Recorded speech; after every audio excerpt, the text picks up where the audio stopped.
নমস্কার বন্ধুরা, আমি কেয়া। তোমাদেরকে আজকের ভিডিওতে স্বাগত জানাই আমার চ্যানেলে কেজি বাই। তো চলো ভিডিওটা শুরু করা যাক। আজকে আমি যেটা নিয়ে আলোচনা করব সেটা হচ্ছে এই যে নতুন সরকার গঠন হলো, সরকার গঠন পরবর্তী আমাদের ভবিষ্যৎ কি, চাকরিজীবীদের ভবিষ্যৎ কি।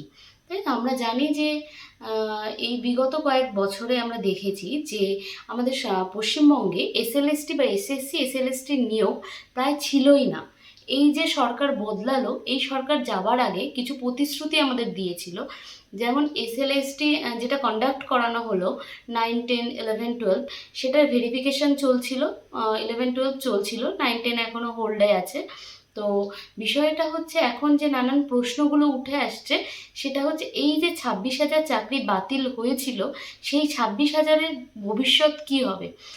এছাড়া আরেকটা বিষয় বারবার উঠে আসছে, যেটা হচ্ছে গ্রুপ সিডির ভ্যাকেন্সি কি বাড়তে পারে। তাছাড়াও আরেকটা ইম্পর্টেন্ট কোশ্চেন যেটা আমাদের সামনে আসছে বারবার বা বারবার জানতে চাইছে সবাই, যে অভিজ্ঞতার 10 নম্বরের কেসটা তাহলে এবার কি হবে। তো আজকে এই বিষয়গুলো নিয়ে আমি একটু ছোট্ট আলোচনা করতে চাই। তো যে ভবিষ্যতে এইগুলো নিয়ে কি হতে পারে, বা সবচেয়ে বড় প্রশ্ন যেটা আপার প্রাইমারি টেট, যেটা সবচেয়ে বড় ট্রেন্ডিংয়ে ছিল কিছুদিন ইউটিউবে, এবং এই ট্রেন্ডিংয়ে থাকার কারণেই কিন্তু এই আপার প্রাইমারি টেট নিয়ে প্রচুর ভিডিও বানিয়েছে প্রচুর ইউটিউবার, যারা গ্যারেন্টি দিয়ে বলেছিল যে আপার প্রাইমারি টেট হবে বা আপার প্রাইমারি টেটের নোটিফিকেশান পাবো আমরা মার্চের মধ্যেই, ভোটের আগে, এই সেই হ্যান ত্যান। তো সেই জিনিসগুলো কিন্তু আমরা কিছুই দেখতে পাইনি। এই সরকার আমাদেরকে সেই বিষয় আপার প্রাইমারি টেট রিলেটেড কোনো নোটিশ দেয়নি। তো সেই বিষয়টা, এই যে নতুন সরকার গঠন হলো, এরপর সেই বিষয়টা নিয়ে কি হবে, কতদূর কি হতে পারে, সেই বিষয়ে আমরা কিছু হিস্টোরিক্যাল বিষয় আলোচনা করে আমরা দেখব যে এই জিনিসটা ভবিষ্যতে গিয়ে কতদূর যেতে পারে। তো ভিডিওটা স্কিপ না করে দেখতে থাকো। আমি ছোটোখাটো করে আলোচনা করার চেষ্টা করব, আর যেটা আলোচনা করব সেটা মানে ভিত্তি দিয়েই আলোচনা করব, যুক্তি দিয়েই আলোচনা করব, যেটা ভবিষ্যৎ যেটা অতীতে হয়ে গেছে। তো প্রথমেই আসি যে 26,000 চাকরি বাতিল হয়েছিল সেই বিষয়টা নিয়ে। দেখো, আমরা যদি একটু ইতিহাস ঘেঁটে দেখি তাহলে আমরা দেখতে পাবো যে ত্রিপুরাতেও কিন্তু কিছু বছর আগে এই সেম ঘটনা ঘটেছিল। সেখানে 10,000 সামথিং এই শিক্ষকদের চাকরি বাতিল হয়েছিল এই কারণেই। তো সেখানেও কিন্তু সেই যখন এই ঘটনাটা ঘটে তার কিছু বছর পরেই কিন্তু বিজেপির দল ক্ষমতায় আসে, এবং তারা আসার পরেই কিন্তু তাদের প্রতিশ্রুতি অনুযায়ী নতুন চাকরি পরীক্ষা এসএলএসটি কন্ডাক্ট করে এবং সম্পূর্ণ নতুনভাবে নতুন পদ্ধতিতে নিয়োগ সম্পন্ন করে। সেক্ষেত্রে ত্রিপুরার কিছু শিক্ষকেরা যেটা ভুল করেছিল সেটা হচ্ছে, তারা যেহেতু সেই সময় তাদের চাকরিটা বহাল ছিল, সেই সময় তারা অনেকেই কিন্তু এক্সামে বসেনি, কিন্তু একটা নির্দিষ্ট সময়সীমার পরে গিয়ে দেখা যায় যে যারা এই পরীক্ষাটা দেয়নি তাদের চাকরি বাতিল হয়। তো সেক্ষেত্রে আমরা যদি সেইভাবে ধরে আশা রাখি, তো দেখা যাবে যে মোটামুটি এই সরকার গঠনের কিছু সময় পর, সেটা 3 মাস হতে পারে, 6 মাস হতে পারে, 6 মাস পরে হলেও কিন্তু এসএলএসটি হওয়ার সম্ভাবনা থেকে যায়।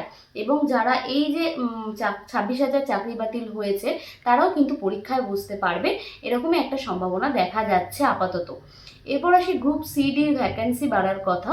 তো আমরা জানি আমাদের সদ্য ঘোষিত নব মুখ্যমন্ত্রী শুভেন্দু অধিকারীর কথা অনুযায়ী তিনি কিন্তু বলেছেন যে আমাদের পশ্চিমবঙ্গে চাকরি প্রার্থীদের জন্য একটা বিশাল সুযোগের ব্যবস্থা করা হবে। তো সেক্ষেত্রে অনেকে ধারণা করছে যে গ্রুপ সিডির ভ্যাকান্সিও বাড়তে পারে, কিন্তু এটা সম্পূর্ণ একটা আনুমানিকভাবে আমি বলতে চাইছি, আমি কিন্তু কোনো গ্যারেন্টি নিয়ে বলছি না।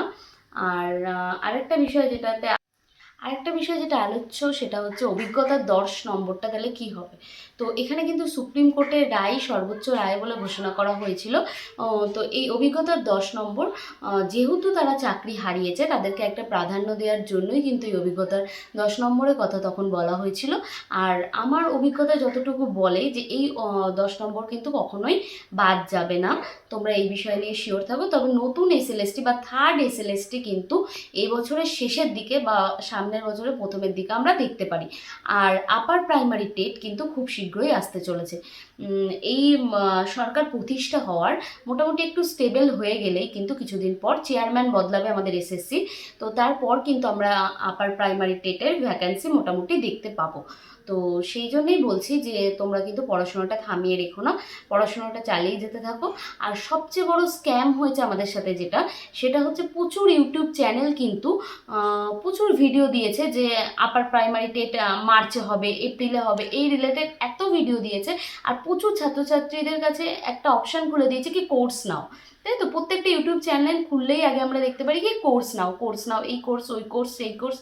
তো সেক্ষেত্রে কিন্তু স্টুডেন্টরা বা আমাদের মতো যারা পরীক্ষার প্রিপারেশন নিচ্ছে তারা কিন্তু কনফিউজ হয়ে যাচ্ছে, যে কনফিউশনে পড়ে যাচ্ছে যে কি কোর্স নেব, কি আদৌ কি আপার প্রাইমারি টেট হবে। তো সেই নিয়ে একটা বিশাল জল্পনা ছিল। তো যেহেতু এই সরকারের, পুরনো সরকারের অবসান হয়েছে, তো সেক্ষেত্রে আমরা নতুন সরকারের কাছে আশাবাদী যে খুব শীঘ্রই আপার প্রাইমারি টেট কন্ডাক্ট করাবে সরকার। তো সেক্ষেত্রে আমরা আমাদের পড়াশোনাটা চালিয়ে যাব। তো আমি যেটা বলতে চাইছি সেটা হচ্ছে কি, কেউ পড়াশোনা থামিয়ে রেখো না। অনেক টাকা দিয়ে কোর্স নেওয়ার দরকার নেই, নিজের মতো করে প্রিপারেশন নিতে থাকো।